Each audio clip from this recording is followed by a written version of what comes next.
بسم الله الرحمن الرحيم الحمد لله رب العالمين والصلاة والسلام على سيد المرسلين وعلى آله وصحبه أجمعين أما بعد সম্মানিত সভাপতি রাহবরে বাইতুশ শরফ বিজ্ঞ মডারেটর বরেণ্য অতিথিবৃন্দ শ্রদ্ধেয় উলামায়ে ইকরাম বিশিষ্ট আইনজ্ঞ শিক্ষাবিদ এবং উপস্থিত সুধীবৃন্দ আসসালামু আলাইকুম ওয়া রাহমাতুল্লাহি ওয়া বারাকাতুহু। আজকের এই গুরুত্বপূর্ণ সেমিনারে বাংলাদেশের বিদ্যমান আইনের ইসলামীকরণ সমস্যা ও উত্তরণের উপায় বিষয়ে কিনুট বক্তব্য প্রদানের সুযোগ পেয়ে আমি আন্তরিকভাবে কৃতজ্ঞতা প্রকাশ করছি। পুরো প্রবন্ধ পাঠ করা তো সম্ভব হবে না, সময় সংক্ষিপ্ত। আমি তার একটা জিস্ট তৈরি করেছি, এই জিনিসটা আপনাদেরকে পড়ে শোনাবো এবং প্রবন্ধ তো অনেকের হাতে হাতে পৌঁছেছে। আমি অসুস্থ, এই জন্য একটু আপনাদের আওয়াজও একটু নরম হবে, হয়তো বুঝতে একটু কষ্টও হতে পারে। সুপ্রিয় উপস্থিতি, বাংলাদেশ একটি মুসলিম সংখ্যাগরিষ্ঠ রাষ্ট্র, অথচ বাস্তবতার দিকে তাকালে আমরা দেখতে পাই ন্যায় বিচার, আইনের শাসন, মানবিক মর্যাদা ও সামাজিক ভারসাম্য এই মৌলিক বিষয়গুলো নিয়ে সমাজের সর্বস্তরে গভীর অসন্তোষ ও প্রশ্ন বিদ্যমান। বিচার প্রক্রিয়ার দীর্ঘসূত্রিতা, আইনের অপব্যবহার এবং সামাজিক বৈষম্য সাধারণ মানুষের মধ্যে আস্থাহীনতা সৃষ্টি করেছে। প্রশ্ন হলো, এই সংকট কি কেবল প্রশাসনিক ব্যর্থতা ও দুর্বলতার ফল, নাকি আমাদের আইন ব্যবস্থার নৈতিক ভিত্তি ও আইন দর্শনের সঙ্গেও তা গভীরভাবে সম্পর্কিত? আজ যে বিষয়ে আলোচনার জন্য এই সেমিনারের আয়োজন, তা কোনো আবেগ নির্ভর স্লোগান বা তাৎক্ষণিক দাবি নয়, বরং একটি একাডেমিক, নীতিগত ও বাস্তব ভিত্তিক অনুসন্ধান, যেখানে আমরা আইনের ইসলামীকরণকে ন্যায় বিচার, মানবিকতা ও রাষ্ট্রীয় স্থিতিশীলতার আলোকে বিচার করতে চাই। শুরুতে আসি, আইনের ইসলামীকরণ বলতে কি বোঝায়? আইনের ইসলামীকরণ বলতে সাধারণত অনেকের মনে কেবল ইসলামী দণ্ডবিধি বা শাস্তিমূলক বিধান কার্যকর করার বিষয়টি প্রতিভাত হয়। এই ধারণা বাস্তবতার তুলনায় অত্যন্ত সংকীর্ণ এবং তাত্ত্বিকভাবে বিভ্রান্তিকর। প্রকৃতপক্ষে আইনের ইসলামীকরণ একটি বিস্তৃত ও সমন্বিত নীতিগত আইনি সংস্কার প্রক্রিয়া। এর লক্ষ্য হলো কোরআন, সুন্নাহ এবং ইসলামী আইন চিন্তার মৌলিক নীতিমালার আলোকে বিদ্যমান রাষ্ট্রীয় আইন ব্যবস্থাকে ন্যায় বিচার, মানবিক মর্যাদা ও সামাজিক কল্যাণের ভিত্তিতে পুনর্গঠন করা।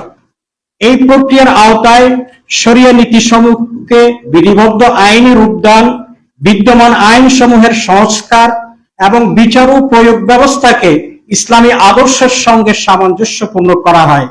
পাশাপাশি ফৌজদারি ও সিভিল আইন, অর্থনৈতিক ও আর্থিক ব্যবস্থা, পারিবারিক আইন এবং সামাজিক নৈতিক কাঠামোর কার্যকর ও ন্যায়সঙ্গত বাস্তবায়নের উপর গুরুত্ব আরোপ করা হয়। এরপর বাংলাদেশের যে আইন ব্যবস্থা, এর কিছু ঐতিহাসিক বাস্তবতা সংক্ষেপে আমরা তুলে ধরব। আমাদের বিদ্যমান আইন ব্যবস্থা মূলত ব্রিটিশ ঔপনিবেশিক শাসনের উত্তরাধিকার। 1860 সালের দণ্ডবিধি, ফৌজদারি ও দেওয়ানি কার্যবিধি সবই পাশ্চাত্য আইন দর্শনের ভিত্তিতে প্রণীত। এর ফলে কাজী ও শরিয়া ভিত্তিক বিচার ব্যবস্থা বিলুপ্ত হয়, ধর্ম ও আইনকে সম্পূর্ণ পৃথক করা হয়, নৈতিকতা থেকে আইন ধীরে ধীরে বিচ্ছিন্ন হয়ে পড়ে। আমাদের স্বাধীনতার পর সংবিধানে ধর্ম নিরপেক্ষতা অন্তর্ভুক্ত হওয়ায় এই প্রবণতা আরো প্রাতিষ্ঠানিক রূপ লাভ করে। আমাদের দেশে কেন আইনের ইসলামীকরণ এত কঠিন হয়ে উঠেছে? এখানে আমি 6টি মৌলিক প্রতিবন্ধকতা সংক্ষেপে তুলে ধরছি। 1. সাংবিধানিক আইন দর্শনগত দ্বৈততা। একদিকে ইসলাম রাষ্ট্র ধর্ম, অন্যদিকে ধর্ম নিরপেক্ষতা রাষ্ট্রীয় নীতি। আমাদের সংবিধানে এই দ্বৈততা আইন প্রণয়ন ও বিচারিক ব্যাখ্যায় তাত্ত্বিক ও ব্যবহারিক জটিলতা সৃষ্টি করে। ফলে আইনের ইসলামীকরণের প্রশ্নে রাষ্ট্রের নীতিগত দিক নির্দেশনা অস্পষ্ট থেকে যায়। 2. আইনের ইসলামীকরণের রাজনীতিকরণ। পলিটিসাইজেশন, আইনের ইসলামীকরণ অনেক সময় রাষ্ট্রের নীতিগত সংস্কার হিসাবে না দেখে রাজনৈতিক কৌশল হিসাবে ব্যবহৃত হয়।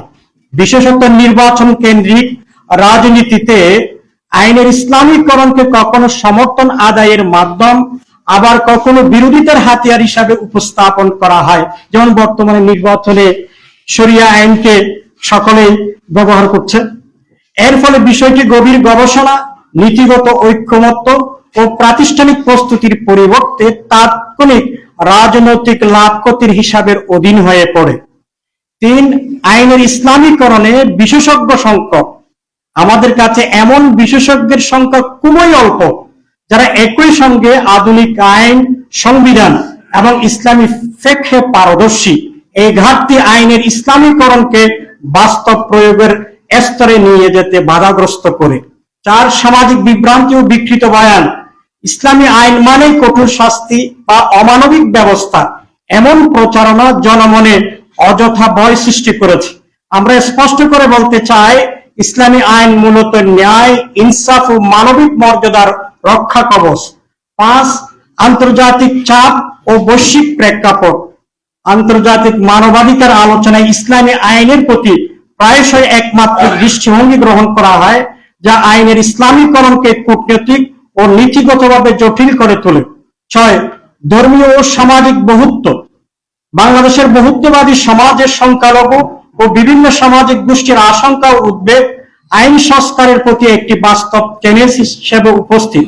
অন্যদিকে একই ধর্মীয় পরিমণ্ডলের ভেতরেও বিভিন্ন মতবাদ, ফিকহি ব্যাখ্যা ও ধর্মীয় চিন্তাধারার পার্থক্য একটি অভিন্ন ও সর্বজন গ্রাহ্য আইন সংস্কার কাঠামোর প্রণয়ন জটিল হয়ে ওঠে।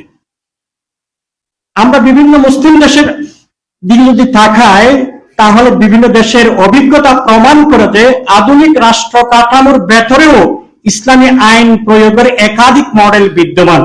মালয়েশিয়ায় দ্বৈত আদালত ব্যবস্থা, পাকিস্তানে ফেডারেল শরিয়া কোর্ট, সৌদি আরবে পূর্ণাঙ্গ শরিয়া ভিত্তিক বিচার ব্যবস্থা এবং ইরানের জাফরি ফ্যাক্ট ভিত্তিক আইন কাঠামো সবই ভিন্ন ভিন্ন প্রেক্ষাপটে ইসলামী আইনের প্রাতিষ্ঠানিক প্রয়োগের উদাহরণ। এছাড়া আফগানিস্তান, কাতার, ইন্দোনেশিয়ার আচে প্রদেশ, নাইজেরিয়ার উত্তরাঞ্চল, সুদান ও ব্রুনাইতেও শরিয়া আইন বিভিন্ন মাত্রায় কার্যকর রয়েছে। এসব অভিজ্ঞতা আমাদের দেখায় যে সামাজিক বাস্তবতা ও সাংবিধানিক কাঠামোর সঙ্গে সমন্বয় করেও ইসলামী আইন ব্যবস্থার ইসলামীকরণ সম্ভব ও বাস্তবসম্মত। এখন আমরা আগে যে সমস্যাগুলো উল্লেখ করেছিলাম, সেই সমস্যাগুলো থেকে আমরা কিভাবে উত্তরণ পেতে পারি, আমরা কি করতে পারি। এক্ষেত্রে আমি 6টি কার্যকর পদক্ষেপ গ্রহণের কথা উল্লেখ করেছি। 1, ধাপে ধাপে আইন সংস্কারের উদ্যোগ গ্রহণ। হঠাৎ পূর্ণাঙ্গ পরিবর্তনের পরিবর্তে প্রথমে পারিবারিক, অতঃপর সিভিল, আর্থিক ও সামাজিক ন্যায় বিচার সংক্রান্ত সংস্কার করে জন আস্থা তৈরি করা। 2, সংবিধান ও ইসলামী ন্যায়নীতির সমন্বয়। সংবিধানকে অকার্যকর না করে তার ভেতরেই ন্যায়, ইনসাফ ও মানবিক মর্যাদার মূলনীতির প্রতিফলন ঘটানো যেতে পারে। 3, জাতীয় ইসলামিক আইন কমিশন গঠন। ফকিহ, আইনবিদ ও সমাজ বিজ্ঞানীদের সমন্বয়ে একটি স্বাধীন আইন কমিশন গঠন করা যেতে পারে, যা গবেষণা ও বিভিন্ন ক্ষেত্রে সুপারিশ প্রদান করবে। 4, উচ্চশিক্ষা ও গবেষণার জোরদার। বিশ্ববিদ্যালয় পর্যায়ে ফিকহ ও তুলনামূলক আইন অধ্যয়ন ও গবেষণার জোরদার করে দক্ষ মানব সম্পদ তৈরি করতে পারি, যারা ইসলামী ন্যায়নীতি, সামাজিক বাস্তবতা ও আধুনিক আইন ব্যবস্থার মধ্যে ভারসাম্য রক্ষা করে আইন সংস্কারের প্রক্রিয়ায় অবদান রাখতে সক্ষম হবে। ফলে আইনের ইসলামীকরণ একটি আবেগ নির্ভর উদ্যোগ না হয়ে একটি প্রাতিষ্ঠানিক, জ্ঞান নির্ভর ও একাডেমিকভাবে সুসংহত প্রক্রিয়ায় রূপ লাভ করতে পারে। 5, জনসংলাপ ও সচেতনতা। গণমাধ্যম ও একাডেমিক ফোরাম ও সামাজিক আলোচনার মাধ্যমে ইসলামী আইন সংক্রান্ত ভুল ধারণাগুলো দূর করতে পারি এবং আস্থা তৈরি করতে পারি। 6, ফিকহি সমন্বয়। ফিকহি ব্যাখ্যা ও মাযহাব ভিত্তিক মতভেদের মধ্যে সমন্বয়ের জন্য উচ্চ পর্যায়ের ফিকহ কাউন্সিল গঠন করা যেতে পারে, যেমন ওসমানী আমলের সিভিল কোড, মাজাল্লাতুল আহকাম আল আদালিয়া ও ও পারিবারিক আইন সংকলন এক্ষেত্রে একটি কার্যকর ঐতিহাসিক দৃষ্টান্ত।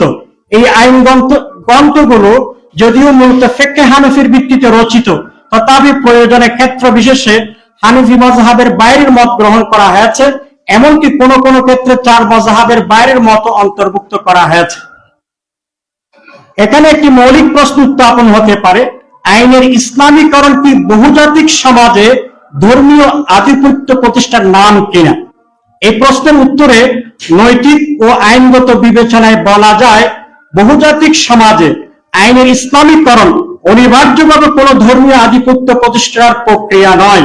একইভাবে এটি কোনো একক বিশ্বাসের রাজনৈতিক প্রাধান্য বিস্তারের কৌশল নয়, বরং এটি একটি নৈতিক আইনগত কাঠামো, যার মূল উদ্দেশ্য ন্যায় বিচার প্রতিষ্ঠা, মানবিক মর্যাদা সংরক্ষণ এবং সামগ্রিক সামাজিক নিরাপত্তা নিশ্চিত করা। এই কাঠামোর ভেতরে সংখ্যালঘু জনগোষ্ঠী ও ভিন্ন মতাবলম্বীদের অধিকার ও নিরাপত্তা সংরক্ষণ একটি নৈতিক ও শরীয়ী দায়িত্ব হিসাবে স্বীকৃত। এক্ষেত্রে মদিনার সনদ একটি ঐতিহাসিক নজির, যা একটি বহুজাতিক সমাজে পারস্পরিক অধিকার, নিরাপত্তা ও আইনের শাসন প্রতিষ্ঠার একটি গুরুত্বপূর্ণ ঐতিহাসিক দলিল হিসাবে বিবেচিত হয়। বাংলাদেশের শরিয়া আইন কার্যকরণ, বাস্তবতা ও সম্ভাব্য প্রক্রিয়া। বাংলাদেশের শরিয়া আইন কার্যকরণ দুটি পথে ভাবা যায়: পূর্ণাঙ্গ বাস্তবায়ন ও ধাপে ধাপে সীমিত প্রয়োগ। পূর্ণাঙ্গ বাস্তবায়ন বর্তমান সংসদীয় ও সাংবিধানিক কাঠামোর সঙ্গে সাংঘর্ষিক ও আইনগতভাবে বিতর্কিত, তাই অধিকতর বাস্তবসম্মত বিকল্প হলো সংবিধানসম্মত প্রক্রিয়ায় ধাপে ধাপে পারিবারিক ও ব্যক্তিগত আইনের মতো নির্দিষ্ট ক্ষেত্রে বিদ্যমান আইনের সীমিত সংস্কার। এক্ষেত্রে সংবিধান সংশোধনের মাধ্যমে ইসলামী আইনের ভূমিকা নির্ধারণ, সীমিত এখতিয়ার সম্পন্ন শরিয়া আদালত, মানবিক অধিকার ও সংখ্যালঘু অধিকারের সুরক্ষা এবং বিচারক আইনজীবীদের প্রাতিষ্ঠানিক প্রশিক্ষণ নিশ্চিত করা জরুরি। শরিয়া ফৌজদারি আইন ও বাংলাদেশের রাষ্ট্রীয় ব্যবস্থা, সংযত ও পর্যায়ক্রমিক বাস্তবায়ন কাঠামো। বাংলাদেশের মতো সংবিধান ভিত্তিক ও বহুত্ববাদী রাষ্ট্রে শরিয়া ফৌজদারি আইন, হুদুদ, কেসাস ও তাজির ইসলামীকরণ প্রক্রিয়ার প্রাথমিক ধাপ হতে পারে না, কারণ এগুলো সরাসরি জীবন, স্বাধীনতা ও মৌলিক অধিকারের সঙ্গে যুক্ত। তুলনামূলক অভিজ্ঞতা নির্দেশ করে এই ধরনের আইন সাধারণত রাষ্ট্রীয় ইসলামীকরণের সর্বশেষ ও সবচেয়ে সংবেদনশীল ধাপে প্রবর্তিত হয়। বাংলাদেশের প্রেক্ষাপটে অধিক বাস্তবসম্মত পন্থা হলো সরাসরি শাস্তি আরোপের পরিবর্তে ইসলামী ফৌজদারি আইনের নৈতিক ও প্রতিরোধমূলক নীতিকে বিদ্যমান দণ্ডবিধির অন্তর্ভুক্ত করা। একই সঙ্গে কেসাস ও দিয়তের ধারণা সীমিত ঐচ্ছিক পুনরুদ্ধারমূলক ন্যায় বিচার কাঠামোর মধ্যে বিবেচিত হতে পারে। তবে এইসব উদ্যোগও বিচারিক সক্ষমতা, সামাজিক ন্যায় বিচার ও সাংবিধানিক সুরক্ষা নিশ্চিত হওয়ার শর্ত সাপেক্ষে হওয়া উচিত। সম্মানিত সুধীবৃন্দ, আজ আমাদের সামনে প্রশ্ন আর এই নয় আইনের ইসলামী সম্ভব কিনা, বরং আসল প্রশ্ন হলো আমরা কি ন্যায়ভিত্তিক, মানবিক ও নৈতিক রাষ্ট্র গঠনের দৃঢ় সাহস রাখি কিনা। সেই জ্ঞান, সেই প্রজ্ঞা, সেই কর্মকৌশল আসলে আমাদের আছে কিনা। ইসলামী আইন কোনো অতীতচারী স্মৃতি নয়, কেবল ইতিহাসের পাতায় আবদ্ধ কোনো ধারণা নয়। এটি ন্যায়, মানবিকতা ও দায়িত্ববোধের হৃদয়ে এক জীবন্ত ও সময় উপযোগী দর্শন, যা একটি কল্যাণকর ও মর্যাদা সম্পন্ন রাষ্ট্র ও সমাজ বিনির্মাণের সুস্পষ্ট পথ নির্দেশ করে। আসুন আমরা আবেগের তাড়নায় নয়, জ্ঞান, গবেষণা, যুক্তি ও সুস্থ সংলাপের আলোয় এই পথকে এগিয়ে নিয়ে যাই। কারণ একটি ন্যায়ভিত্তিক সমাজ গড়ে উঠে সচেতন সিদ্ধান্ত ও সম্মিলিত প্রজ্ঞার মাধ্যমে। জাযাকাল্লাহু তৌফিকা। সবশেষে আপনাদের মূল্যবান মনোযোগ এবং সময়ের জন্য আন্তরিক কৃতজ্ঞতা জানাই। আসসালামু আলাইকুম ওয়া রাহমাতুল্লাহি ওয়া বারাকাতুহু।